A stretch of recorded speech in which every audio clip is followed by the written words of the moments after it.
அனைத்து குழந்தைகளையும் போலவே மிக அழகிய கண்களுடன் பார்வையுடன் பிறந்தவள் தான் பேனி கிராஸ்பி என்கிறதான பெண். 3 வயது குழந்தையாக இருந்தபோது கண்களிலிருந்து நீர் வடிந்து கொண்டே இருக்க மருத்துவ சிகிச்சைக்கு போன பொழுது அவள் முழுவதும் தன்னுடைய கண் பார்வையை இழந்து போனாள். ஆனால் அவள் சோர்வடையவில்லை. சிறு வயதிலிருந்தே கடின உழைப்பின் மூலமாக, இன்னும் அவளுடைய மிகுந்த கரிசனையின் மூலமாக தனக்கு பார்வை இல்லை என்பதையே மறந்து அவள் ஒரு சாதனை பெண்மணியாக விளங்கிவிட முனைந்தாள்.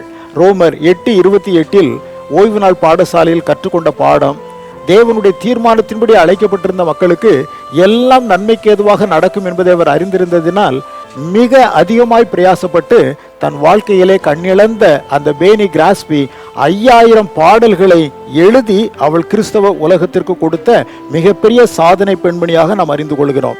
ஆகவே நம்மையும் கர்த்தராகிய தேவன் சாதனையாளர்களாக வாழவே விரும்புகின்றார்.